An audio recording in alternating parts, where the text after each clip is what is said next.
ओम नमः शिवाय। दोस्तों, हमारे YouTube चैनल भक्ति सागर में आपका बहुत बहुत स्वागत है। दोस्तों, चंद्रमा में दाग होने का रहस्य जानकर आप चौंक जाएंगे। चलिए आपको ये रहस्यमयी कथा सुनाते हैं। अहिल्या ब्रह्मा जी की मानस पुत्री थी। सृष्टि के निर्माता ब्रह्मा जी ने एक स्त्री का निर्माण किया जिन्हें वे अहिल्या के नाम से पुकारते थे। अहिल्या अत्यंत रूपवान थी तथा इन्हें यह वरदान प्राप्त था कि उनका यौवन सदा बना रहेगा। उनकी सुंदरता के सामने स्वर्ग लोक की अप्सराएं भी फीकी नजर आती थीं। अहिल्या की सुंदरता के कारण सभी देवता उन्हें पाने की इच्छा रखते थे। ब्रह्मा जी ने अहिल्या की शादी के लिए एक परीक्षा का आयोजन किया जिसके विजेता से वह अहिल्या की शादी करना चाहते थे। सभी देवताओं को निमंत्रण दिया गया। सभी देवता उस परीक्षा के लिए उपस्थित हुए। महर्षि गौतम ने यह परीक्षा उत्तीर्ण की। इसी कारण अहिल्या का विवाह विधि पूर्वक महर्षि गौतम के साथ हुआ। इंद्रदेव अहिल्या की सुंदरता पर अत्यंत मोहित हुए।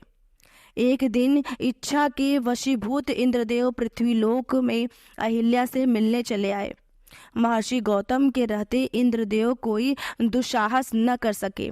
इंद्रदेव ने अहिल्या से मिलने के लिए एक योजना बनाई तथा चंद्रमा को उस योजना में शामिल किए। जब महर्षि गौतम प्रातः काल गंगा स्नान के लिए जाएंगे तो उस समय का लाभ उठाकर वह अहिल्या को प्राप्त कर लेंगे। योजना के अनुसार चंद्रदेव ने अर्धरात्रि को मुर्गे की बांध दी। गौतम महर्षि समझे कि सवेरा हो चला है। वह तुरंत उठे तथा गंगा तट पर स्नान करने चले गए। महर्षि गौतम के जाते ही इंद्रदेव ने गौतम महर्षि का रूप धारण करके घर में प्रवेश किए तथा पहरेदारी के लिए चंद्रमा को घर के बाहर बैठा दिया। ऋषि गौतम जब गंगा तट पर पहुंचे तो उन्हें अलग ही आभास हुआ तथा उनके मन में संदेह उत्पन्न हुआ। तब गंगा मैया ने प्रकट होकर महर्षि को बतलाया कि यह सब इंद्रदेव का बुना जाल है। अहिल्या की सुंदरता पे मोहित होकर कुकृत्य की भावना से इंद्र पृथ्वी लोक पर आया है। यह सुनकर क्रोधित महर्षि गौतम तेजी से अपनी कुटिया की तरफ आए।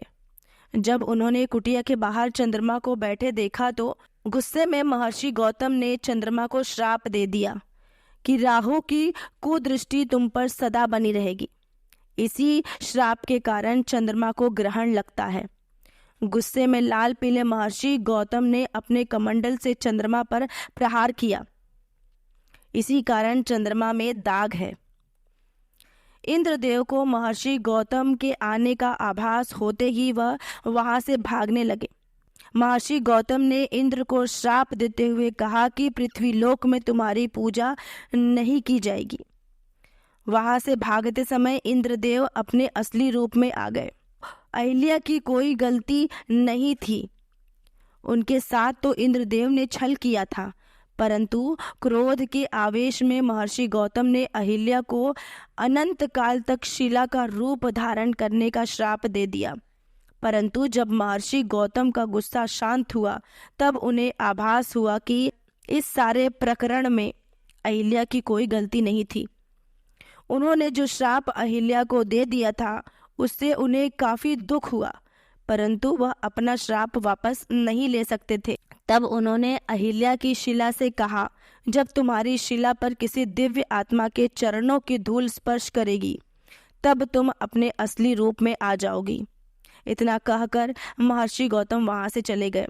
युग बीत जाने पर महर्षि विश्वामित्र राक्षसी ताड़का वध के लिए अयोध्या से प्रभु श्री राम एवं उनके भाई लक्ष्मण को अपने साथ लेकर ताड़का वध के बाद भगवान श्री राम की वन में एक तरफ वीरान पड़ी कुटिया पर पड़ी तो वह वहां गए तथा अपने गुरु महर्षि विश्वामित्र से पूछा, गुरुवर, यह अत्यंत सुंदर कुटिया किसकी है जहाँ इतनी वीरानी है? प्रतीत होता है कि यहाँ युगों से कोई आया गया नहीं। कोई पशु पक्षी भी इस कुटिया में नजर नहीं आ रहा है। आखिर इसका क्या कारण है? इस रहस्य को बतलाइए। तब महर्षि विश्वामित्र ने कहा, हे प्रभु, यह कुटिया वर्षों से आपके आने का इंतजार कर रही थी। इस कुटिया में आप जो शिला देख रहे हैं यह आपके चरणों की धूल का युगों से इंतजार कर रही है। भगवान श्री राम ने महर्षि विश्वामित्र से पूछा, आखिर इतने वर्षों से यह शिला क्यों मेरी चरण रज का इंतजार कर रही है? इतना सुनकर महर्षि विश्वामित्र ने भगवान श्री राम एवं लक्ष्मण जी को अहिल्या की पूरी कथा सुनाई। पूरी कथा सुनने के बाद भगवान श्री राम ने अपने चरणों से उस शिला का स्पर्श किया। चरणों के स्पर्श से शिला अहिल्या के रूप में परिवर्तित हो। उस अवसर पर भगवान श्री राम ने अहिल्या से कहा कि इस सारे प्रकरण में आपका कोई दोष नहीं था। अब गौतम महर्षि भी आपसे क्रोधित नहीं है। अहिल्या के वास्तविक रूप में आते ही वीरान कुटिया में फिर से बाहर आ गई। पक्षी चहचहाने लगे। इस प्रकार भगवान श्री राम ने देवी अहिल्या का उद्धार किया। सभी योगी जन इसी राम नाम का जप करते हुए परम सत्य को पाने के लिए प्रयासरत रहते हैं।